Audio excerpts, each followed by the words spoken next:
PadSplit is the nation's largest co-living marketplace designed specifically for the workforce. We have community members who are looking for affordable, fully furnished rooms that include the cost of utilities, access to Wi-Fi, access to a washer and dryer, and typically near public transportation. We're able to provide affordable housing units for the community, and then at the same time, provide multi-family returns on single-family assets for our investors. Welcome to the Millionaire Mentorship Podcast. Today, I have got a market changer, a market maker, Shani Franklin. She is one of the most secret co-op new, like you're never going to hear about it. It's just starting to really take off. It's going to be one of the next biggest things. It's called PadSplit. I met Shani at one of our meetups in downtown Kansas City, Missouri. She hails out of Atlanta, Georgia. Shani, welcome to the podcast. Thank you, Troy. Excited to be here. I'm excited to have you. You impressed me the first time I met you, and we took your idea on that event space, by the way. Awesome. I love to hear that. Love to hear that. Consultant through and through. 100%. So tell us about your story a little bit. Like, before you got to PadSplit, where'd you grow up? What was your life about? Yeah. So I've been with PadSplit now. It'll be 3 years in August, but was really led here by the mission of the organization, which is to help solve the affordable housing crisis one room at a time. And that really spoke to me. It's kind of the perfect nexus between my background in real estate. So I've been a licensed realtor for about 20 years now. I also have a background in commercial real estate and tech, spent about 10 years in banking, underwriting deals as a consumer underwriter, and then also commercial underwriting. But my personal passion was certainly in alignment with the mission of the organization regarding homelessness prevention. And that is a personal story for me because I've been homeless before. Came from, a pretty large family, but mother, single mom with 5 kids, and left an abusive relationship and experienced plenty of hardship along that path and that journey. And unfortunately, homelessness was part of it. So it wasn't really until I went to college where I had consistent housing. And I was always passionate about helping those in need and finding housing. It's something that really was an escape for me and my siblings, was going to college, being able to have regular housing. And that really has been a part of my mission. And again, what led me to PadSplit, but also just volunteering with organizations that focus on homelessness prevention. I actually sit on the executive board of directors for a homeless shelter here in Atlanta, Georgia called the Gateway Center. So I've been serving with them for about 4 years now.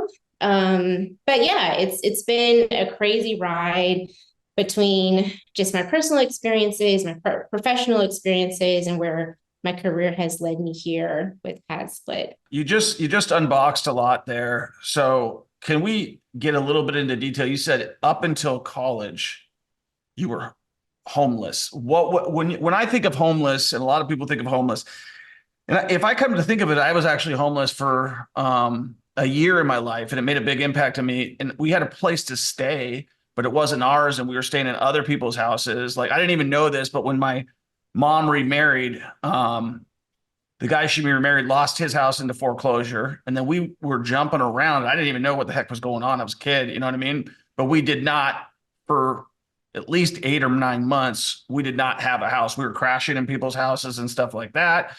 And then eventually, I think they worked a deal with some house and stayed in that. But we moved around a lot in a 2-year period. And it definitely made a huge impression in my life because I realized I didn't want to be living that. What was your, and I wasn't out on the streets. I didn't, I was a kid. It was too really young for me to even realize what was going on at that point in time, but tell me about your specific journey.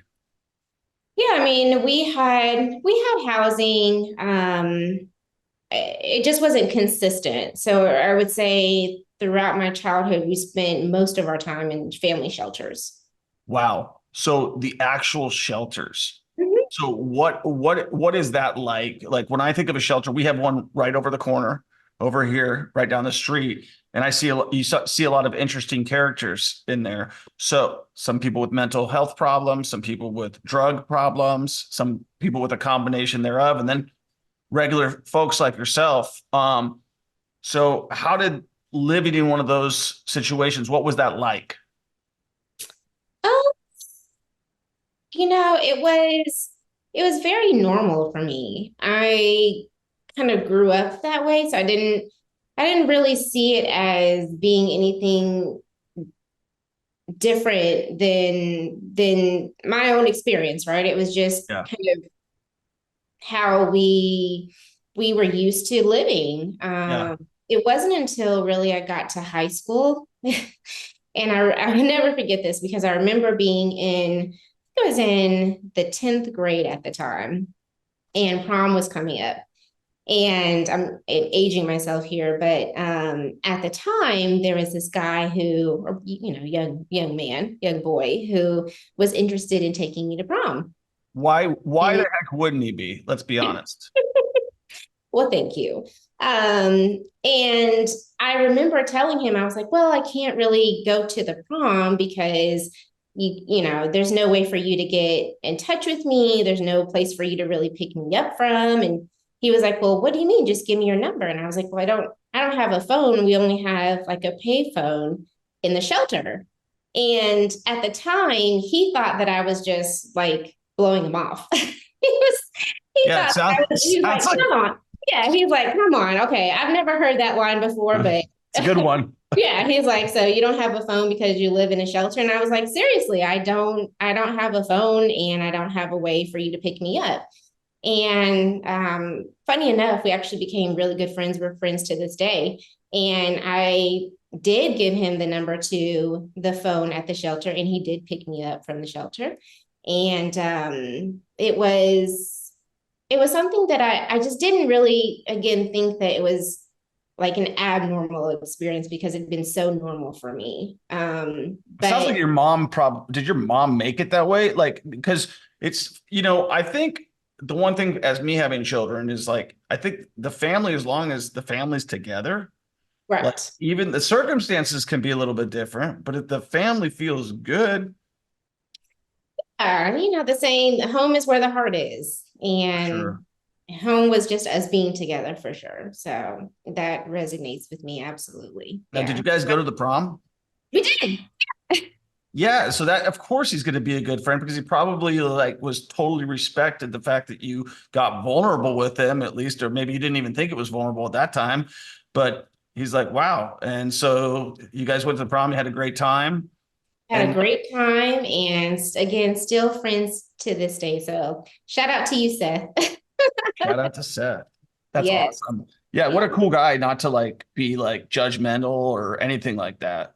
No, not at all. Not at all. And I mean, when I look back on it, people were really accepting of it. It was hard to believe because, again, I made it so normal and I was just kind of matter of fact about my housing and living experiences. But certainly throughout childhood and through school, I leaned in on education because, again, that was really my way out and a way to improve my own lifestyle and as well as for my siblings. So I always did really good in school, honor roll, top of the class. And I think people Oh, were really impressed with being able to just push through some of those challenges and focus on school. So yeah, have you ever seen the movie The Pursuit of Happiness? I have. Yeah, Does that resonate with you a little bit? absolutely. Yeah, it definitely does. I mean, there's certainly been moments where, sleeping in the car and showering at the YMCA and yeah, all of that, everything that you can think of with having experiences as a child of being unhoused. Yeah, I had them. Yeah, I think it's homelessness, affordable housing are major problems in the US. And you know, a lot of people talk about solving them. Politicians talk about solving them, and they're never solving them. They have too many special interests that they have to serve. They have too many things. So it's always going to be the private sector that is going to have to solve these things. So based on that, you said you mentioned a bunch of different careers, but now you're here at somebody that, you know, is revolutionizing affordable housing and shared housing and a whole new and kind of creating a whole new thing that's kind of been there a little bit, but on the mainstream and completely different. Will you break down what PadSplit's goals are and what your goals are at PadSplit? Yeah, I mean, PadSplit is the nation's largest co-living marketplace designed specifically for the workforce. So similar to Airbnb, we get that comparison a lot. On one side of our marketplace, we have our hosts who are landlords and investors. And on the other side, instead of vacation renters, we have community members who are looking for affordable, fully furnished rooms that include the cost of utilities, access to Wi-Fi, access to a washer and dryer, and typically near public transportation.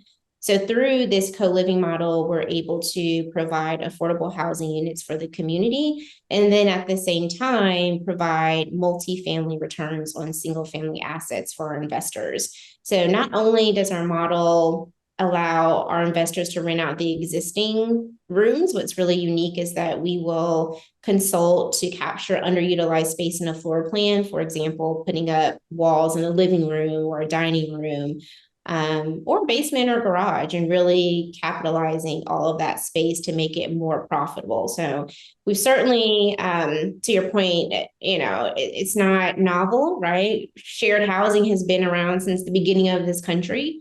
Unfortunately, there have been a lot of rules and policies in place that has really restricted and limited the amount of unrelated individuals that can live in a home.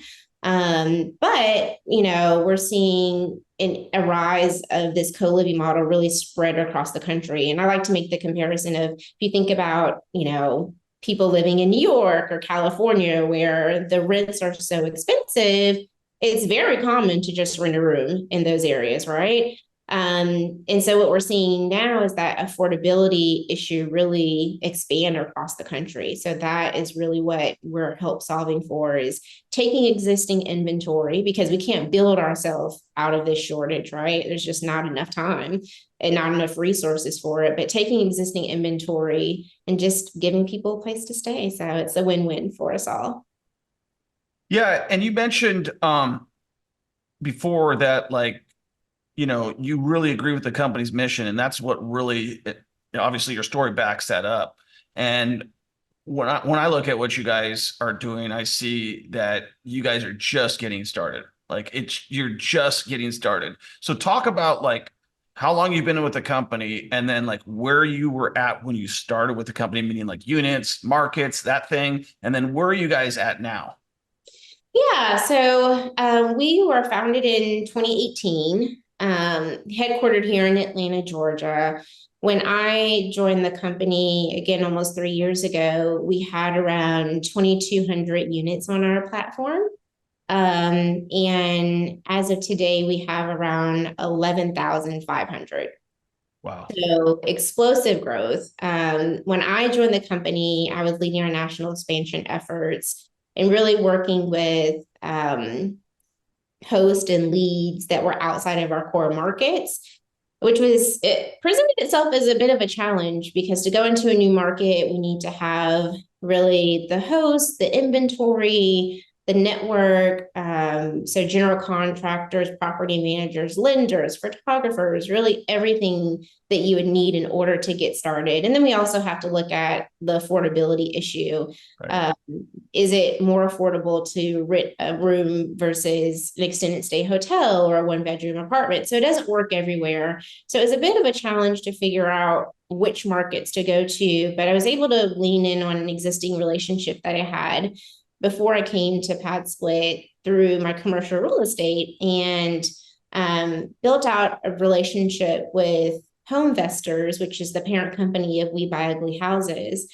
and really started to work with the franchise owners in certain markets to kind of be launch partners in a sense, right? Because they have pretty large portfolios of properties, they have the existing resources and really everything that's needed in order to launch a market. So working through that relationship, we launched Vegas, we launched Phoenix, and a handful of others. So that was really exciting being able to launch new markets. Yeah, for sure. And then I transitioned to another role where I was working on the partnership, but also helping to raise private equity for our fund. So working with VCs and individuals who are not necessarily owners and operators, but still want to take advantage of the PadSplit returns. So that was really fun, being able to talk to people that were kind of outside of your regular landlords, people who really just had money to deploy. So I did that for about 6 months, and then Can we go a little bit more detail on that? I'm pretty interested in that, Shani. So you guys were working with a fund. Were they like a VC? Was it like a syndication fund? What was the premise of that? So actually the fund is owned and run by PadSplit. Oh, awesome. So you guys brought in some people to help you with your fund, raise capital, stuff like that? Well, it was actually being led by our then Chief Growth Officer, Frank Furman, as well as myself and our CEO, Atticus LeBlanc. So really, I was just charged to reach out to contacts, had a pool of leads that I was working with, some relationships that I was leaning on through our CEO and executive leadership team, and some of my personal relationships as well. And basically it was, 7-year term, 8% preferred return. We were targeting the Sunbelt markets. We were already operating and had figured out how to scale those areas, but the minimum investment being around 100,000. So worked quite a bit, like I said, about 6 months on that. But at the same time is when capital markets were really being hit hard. So and just the tech industry in general. So it was certainly a challenge. I'd not raised funds before in that capacity. I'd done it before on boards, it's much smaller amounts, but not private equity per se. But it was a fun experience for sure. It was definitely a fun experience. Now, is that fund still active? It is. It is. I mean, we're always looking for fun. So if anyone is interested in learning more about becoming an investor in our fund, definitely reach out to me. I'd be more than happy to provide you with the information you need to get started. So yeah, it's still there. I've got a tidbit for you that might help you with that, because we haven't launched our fund yet, but I've certainly done the research, done and done a few testing things in terms of with my audience on social media to see hey, who's interested? Would you invest with me? That's the whole thing. And then as I've looked at these larger properties and these guys who are major developers, I realized that most of the money on these funds is coming from two types of investors. One would be the institutional, right? Like the large money, because they're in tight with the unions, they're in tight with these guys, and they basically control the capital of the average working Joe that just trusts on their union or their 401k or their Edward Jones or their, whatever it is. But what I found is, and this is through looking at other deals, is that most of the guys outside of that who raise major money do through the EB-5 visa program, because it allows a foreign investor to get a visa here, and they have to invest a minimum of $850,000. So that might be a good tip for you. And we just to tell you what we're doing, we just pulled the top 50 countries in the United States top 50 cities in the United States, in the United States country. And what we did is we're going to market to those lawyers specifically, because what we're good at is not being funds, but we're good at taking distressed assets and making good returns. And I know that lawyers are good at getting immigration done. So if I can partner with these immigration attorneys, so we'll start targeting them through Facebook and through these other things. But I just thought that might help you guys No, I appreciate you sharing that. I'll definitely look into it. I mean, we've made a few pitches to institutional investors, but at the time, we hadn't experienced the explosive growth that we have recently. I think it's always a good time to revisit the conversation. And now that we're in about 18 cities now and have crossed that threshold of 11,000 units, I think it's an easier conversation to be had. So I appreciate you sharing that. I'll definitely reach out. Yeah. So let's talk about those 18 cities. Which markets are you guys in? So we're again headquartered here in Atlanta, Georgia. We're also in Florida market. So in Florida, we're in Jacksonville, Orlando, Tampa, Miami. We're in New Orleans. We're in Texas in the Texas markets. We're in Houston, Dallas. We just launched San Antonio and Austin. We're also in Phoenix. We're in Vegas, Kansas City, of course. We just launched Charlotte and Raleigh, and then we launched Philly recently, and we are also in like the Richmond, DC, Baltimore area. So yeah, I think we launched. A lot of markets right there. Yeah. So if somebody's interested in working directly with you, because that's who I'd want to work with, how do they get a hold of you, Shani? Yes, you can email me at Shani, SHANI, at PadSplit, PADSPLIT.com, or you can just reach out to me directly on my cell at 770-235-0382. Okay, cool. I have a question. Let's talk about the returns because that's the thing that gets everybody excited. Yes. And how is it structured? So we've got a couple properties, as you know, that we're working on. Yep. And so we know the model, but let's talk about it from somebody who's brand new listening right now, maybe investing in real estate, maybe thinking about investing in real estate. Why is the pad split model a great model, and how does that model work? Yeah, I mean, essentially, what we're doing is we're converting a single family resident into a co living model. So, renting out the existing rooms, but also converting any underutilized space into additional bedrooms. So, again, for example, we'll put up temporary walls in a living room, temporary walls in a formal dining room. We'd recommend at least having a minimum of 5 bedrooms. And a good way to think about that is the first bedroom covers the pad split fee. Your Okay. second, third, and fourth bedrooms typically cover your mortgage. And then at that fifth bedroom is where you start seeing substantial increases in your returns compared to a traditional single family rental. Most passive properties on average have about 7 rooms, but it doesn't mean it can't work at 5 or even 4. It really depends on one, making sure that the property meets our buy box, which I will run that analysis for you to determine. So once we figure out that it does meet the buy box, then we'll do an underwriting exercise to make sure that it makes you money. So PadSplit only gets paid when our hosts get paid. So we want to make sure that the deal is profitable for you for sure.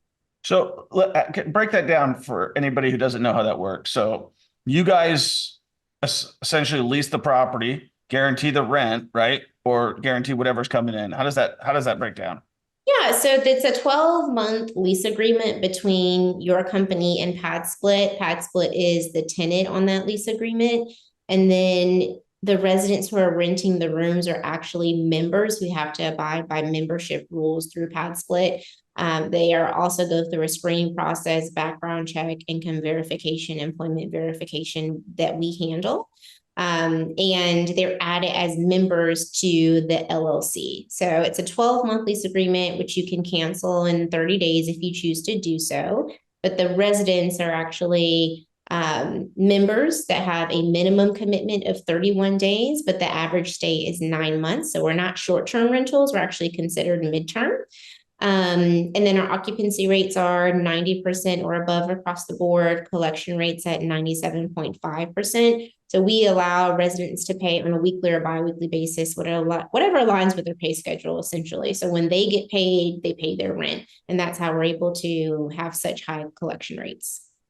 That's awesome. So I want to talk about that because one thing that struck out with me right there was that you said they're members. So I'm guessing that was the lawyer's way, or whoever designed that, of getting around some of these tyrannical laws that are coming in to basically tell you what you can and can't do with your property from a lot of these cities. And I've seen it happen in New Orleans. New Orleans is one of the worst. I was an Airbnb host there for years and years and years.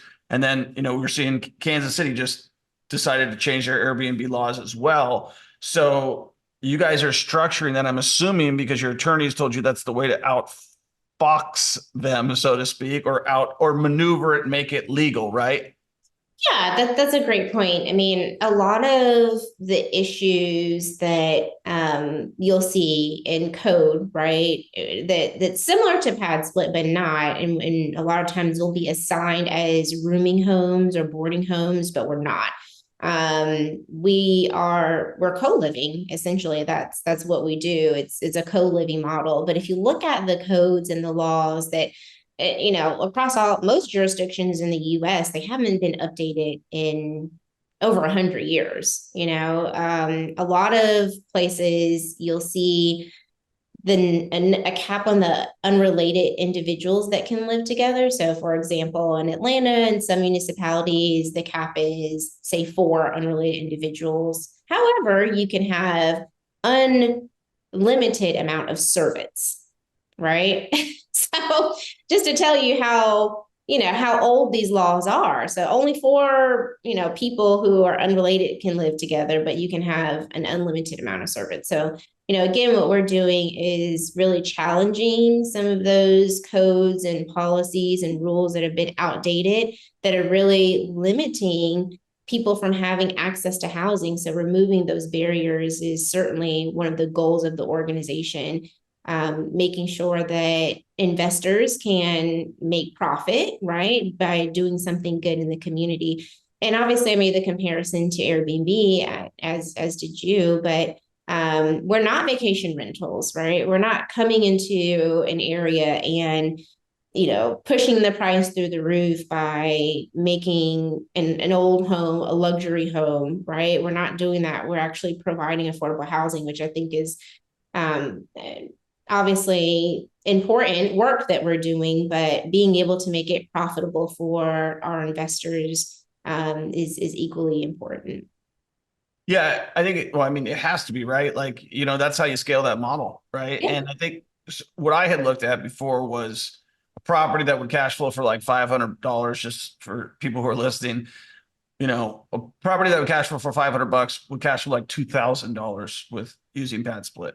And that was from one of your partners and one of my friends, Carl Bassett, and he's got a lot of those with you guys, and he swears by it. So, and we're trying to get our first one going and go from there. And I did have a question when it comes to, like, okay, let's say I'm interested in PadSplit. I've got 10 houses. They're all 8 bedrooms. I'm freaking kicking butt. But I'm like, Mhm.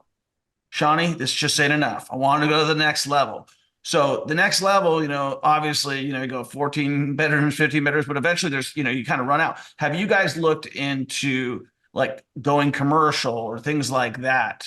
Yeah, I'm so glad that you brought that up. And to your point, well, first, let me also shout out Carl, because he's been a huge just partner for me personally in the home investor relationship that we've built out. We actually are going to hit 1,000 rooms through that relationship this month. And I Awesome. certainly wouldn't have been able to do it without his help.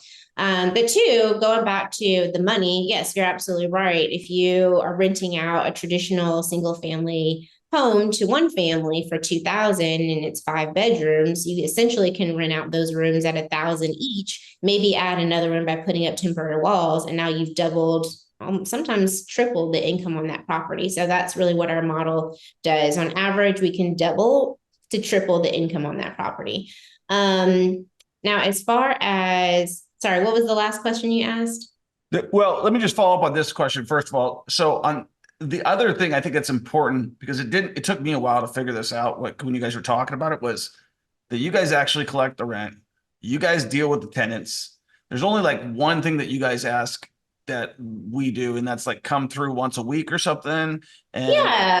Let me kind of go over the responsibilities of PadSplit as the marketplace. The first thing that we're going to do is find that tenant and resident for you. We do that a few ways. The first is through paid advertising in all of our core markets. We are spending a lot of money on keyword searches for Google. So if you go to Google, room for rent in Kansas City, you're going to see PadSplit come up as a #1 result for a sponsored ad, and then also #1 result as an organic search result. So we've paid a lot of money to make sure that people find us on Google, on social media, Facebook, bigger pockets. So we have a huge advertising spend there. And then we have a standard marketing package, which is going to push your listing to about 60 sites. That includes apartments.com, Zillow, Roommates, Zumper, and others. Again, we'll do all of the screening, background check, income verification, employment verification. We manage the collections, allowing residents to pay on a weekly or bi-weekly basis, whatever aligns with their pay schedule. And then we send those payments to our host on a monthly basis. And then we handle the resident management. So if there are any customer service issues or escalations that happen in the home, that comes directly to our 24/7 member support team where we triage those issues. And we also offer additional resources such as 24/7 telemedicine services, employment services, What? microloans. Yeah, I mean, I did not know that. Whoa, let's go into that a little bit deeper. yeah. So if I'm working with PadSplit, I can get telemedicine. So this is for our members, for the members, yes. But to be a renter, I have to be a member, correct? Correct. So if someone applies for your room, right? We do the screening and they're approved. You would have a 24-hour window to decline that applicant for whatever reason. If you don't, then they receive their move-in instructions and move into their home. Now, if they have any customer service issues, they contact PadSplit and we manage those issues. If they're experiencing a hardship, such as maybe they missed a payment or behind on payments because they're in between jobs, we have employment services. If they're sick, we have free telemedicine services. If they just need, a micro loan to get to the next payday, we offer that as well. So we have resources and systems in place to keep your residents there, because the last thing we want to do is displace someone who's already having difficulty finding housing. So we do offer those resources for your residents. Okay, that's awesome. I did not know that. And that is super cool. It sounds like not only are you guys partnering with investors to help rent their properties, but you're a true partner. You're like coming to the table with other resources for those residents. So they're not just like, hey, we're just renting you a room and that is what it is. You're like, you're a member. If you're a member, we're going to take care of you. We're going to go out of our way. And these can be other business models for us too along the way, that as they grow, we grow, and which is great, because the worst thing that I've made mistakes too is you just say, oh, I'm just going to serve this customer this thing. But what about all the other things that they need? Why wouldn't, if they trust you, they're going to trust you to give them those other services and those other things like, payday loans, like telemedicine. Like everybody needs that, because going to the doctor these days takes forever, takes you out of work, costs you lots of money. And a lot of times it's just like, I need that peace of mind so I can be like, am I dying? Or whatever the heck somebody's freaking out about. I did want to go back to the question that that I was asking you about the commercial. So going to like leveling up, like, I know that for senior homes and for some other types of co-living spaces, right? Like, people are going to want to level up, and I'm sure that's what you see for this company, right? Like going to the next level. So if I was like, you know what, I've got this old office building, we know office is heavily vacant right now, right? So I got this old office building, I'm going to pick this up for a deal and I want to make this all PadSplit. Is that something that you guys would do? Yeah, it's funny that you mentioned that, because I have a host who's in Dallas that went live with a property last week that was actually an office conversion. It took a couple of months to do it, but he essentially converted the office space into 12 suites, individual suites, and listed them all on PadSplit. So we're starting to see more and more of that. And know my colleague Mandisa is in the process of putting together a project like that in Vegas. A couple of other folks on my team as well. So I think there certainly is an appetite. And to your point, there are a lot of underperforming commercial assets that could really be converted to this model and profitable for their owners. So I'd say about 90% of our current inventory is in the single family space. Yeah. And the rest is just, duplexes, triplexes, and a smaller slice of the pie is commercial, but certainly an opportunity for growth there. Yeah, for sure. So, why would somebody want to give this a shot? What are the costs to the owner? Like, there's certain things that PadSplit requires of the owner. So what am I financially committing myself to as an owner? Well, I would say, why you'd want to give it a shot. If you look at the current market conditions, high interest rates, low inventory, compressed yields, saturated regulations for, short-term rentals, underwater flips, the list goes on, right? It's really difficult in this current market to make money on traditional single family rental. So if you own a property that you're not cash flowing on, or you're barely breaking even, or you're counting your profit as the equity, right, over time once that property ages, Got a few of those. to PadSplit. Yeah. I mean, there's still opportunity there, right, for owning the property for a certain number of time. But really cash flowing is PadSplit's game, right? That is the name of the game, is providing passive income that creates generational wealth. So if anyone is interested in, and you can be brand new to real estate investing. I mean, one of my favorite stories to tell is one of our early investors, Heather. She purchased her first property, was undecided on whether or not to go with Airbnb or PadSplit, but really aligned with the mission of the organization, and purchased her first property, listed that property, and her goal was to replace her income, which she was able to do after 3 properties. And then her second goal was to replace her husband's income, which they were able to do after 7 properties. And then eventually the goal was to retire and move to Spain. And they did that last summer. That's cool.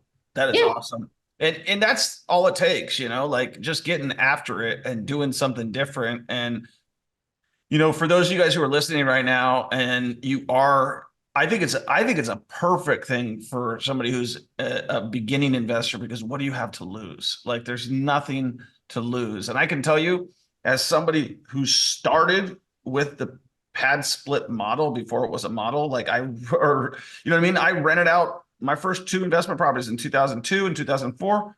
I rented out all the rooms, to my friends, but I rented out all the rooms. And it seems like the one thing that I've noticed, it was kind of funny, is that, like, we look at that, that's 22 years ago and 20 years ago. I was getting $500 a month that many years ago. And it seems like that has not gone up that much if across the board. What's an average rent on a room for PadSplit? I would say, on average, you're going to spend less than $1,000 for the room. So here in the Atlanta market, you're looking at 190 to 200 a week.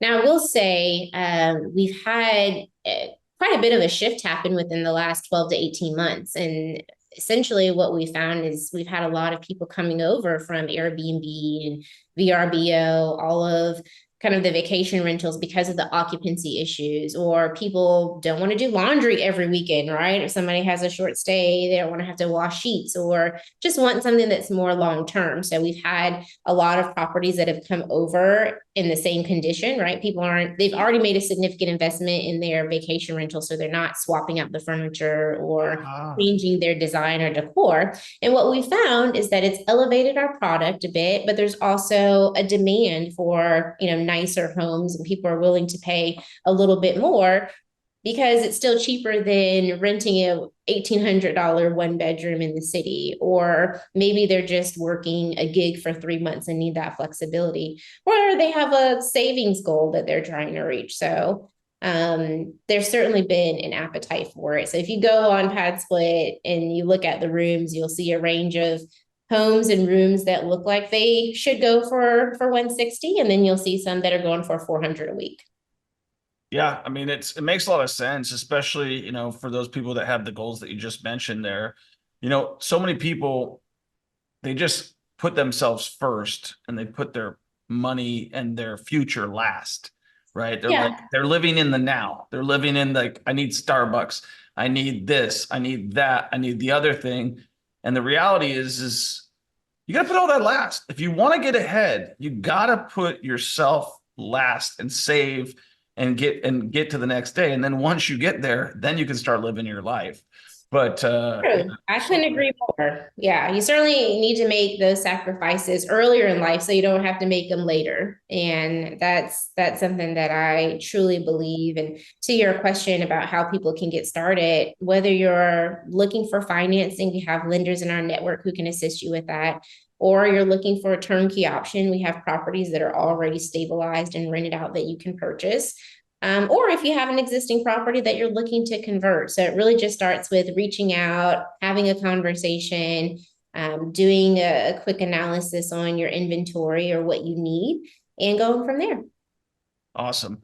So just a couple things to wrap things up. So a little bit about like what your future looks like. You've been are you like one of the original people at PadSplit? So with the sales team, when I started, we had two people. So I was the third sales rep, and now we have about 30. So we've grown quite a bit since then, which shows in our numbers. But yeah, I mean, out of 5 years, I started almost 3 years ago. So I'm one of the early ones for sure. So where do you see your career going, or where do you want it to go? What does the next 5, 10 years look like for you? Because you're obviously very passionate about real estate just by the background, like the commercial and all of the other things that you mentioned previously that you've done that are real estate related. And now you're in this space, real estate related. So I see a passion of real estate there, right? And so Yeah.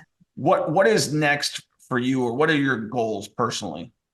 Well, this year I'm looking to purchase my first pad split. So I sold my last property back in 2019. But before I knew about that pad split, unfortunately, it would have made the perfect property. But I'm looking to rebuild my portfolio. So over the next couple of years, I'll probably pick up 1 to 2 a year, specifically for pad split. And then really, as far as my trajectory here within this organization, it's just to continue to lead from the front, bringing on new teammates, expanding our growth, and going into new markets. And I mean, I would love, knock on wood, to eventually transition to international growth as well. So I think that that's something that is achievable over the next 5 to 10 years.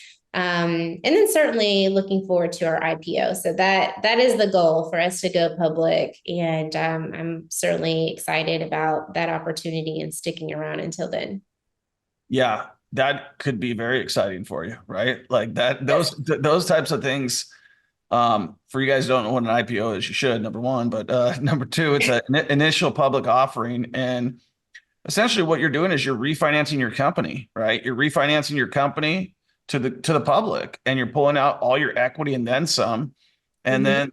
then that is like, does the public believe in you, right? And for people who are early adopters, you get your shares and your options, and those could be sizable. You know what I mean? Especially for the founders. The founders found those companies to take them public, ideally. Um, let's go a little bit and kind of wrap things up with the final things. The leadership of PadSplit. What did they do before they got involved and started this organization? So our our CEO and co-founder, Atticus LeBlanc, he actually came from commercial real estate. So he was, I believe, on the tenant rep side for quite some time, and really just passionate about real estate, and had a rental property that he was in the process of flipping.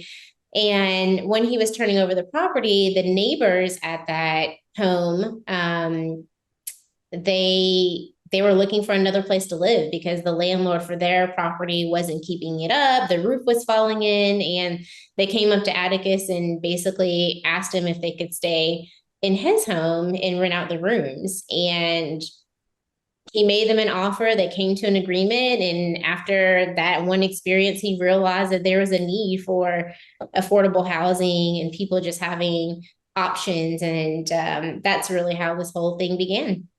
Awesome. Well, thanks for sharing all of that stuff with us. I really appreciate you. For those of you guys who don't know Shani personally like I do, I can tell you that every time I've called her with a question, anytime I've asked her for anything, she has been available, she has cared, she has been patient, and she's all those types of things that you want when you're working with somebody. And it's not what you get a lot of these times. Like, and if you're an Airbnb host, or if you're doing anything like that, you're never going to get a hold of anybody that cares or does anything. They're just, running a big corporation. And right now, you guys are a big corporation, but you guys still have that family company / culture. The culture is the family and people that care, but it's run as a good, efficient organization. Yes. Thank you so much for those kind words, Troy. And that's actually one of our guiding principles: to care, show, and prove it. And that's something that I operate in on a daily basis. So thank you for the validation and confirming that I'm doing the right thing. I appreciate it. 100%. It's hard sometimes, but hearing words like this and positive encouragement, it certainly goes a long way. So I appreciate it. No, I could tell it from the minute I met you. Like, you care, you show, and you're out here and you're doing it. And we've talked several times. You've talked to my students, and so that it definitely appreciate it. Final thing, if you guys are listening right now, definitely give us a 5-star review. Share this with somebody that is going to help. And if you need to get a hold of Shani, follow her journey. How do we do that? You can reach out to me directly at 770-235-0382, or you can send me an email at Shani, SHANI, @PadSplit.com. Okay, cool, guys. Make sure that you do that right now. Make sure you give us a 5-star review right now, and make sure that you get started investing in real estate. If you're not started and you're looking for a good way to start, this is it. Because you could go look at their website, go check out the markets they're in. If you're in one of those markets, get after it right now, because this is a great way for you to stop looking for excuses about interest rates and this and that and get in the game, right? It's the way of the future. It's the way of the future. All right. Well, I appreciate so much you spending your time with me this morning, and we will see you in the future. And if there's anything that I could ever do for you, you have my phone number. Reach out to me. Let me know. Did you ever want to invest in real estate? Did you ever want to live the life of your dreams? Did you want financial freedom? We have a free Facebook group, the Millionaire Mentorship Facebook group for real estate investing. Make sure you join. The link is in the description. If you want to schedule a free call with me and my team, and you actually want to start, I would suggest you do so. We have helped hundreds of people change their lives, and all they had to do was get started. They booked a call with me and my team, and they got the ball rolling. And I'm so confident that if you don't get your first or next investment property within the first 90 days, you don't pay, and I'll give you $1,000 cash. That's how confident I am. Obviously, you got to take action. You can't just do nothing and expect that to happen, but that's life. Life's all about taking action.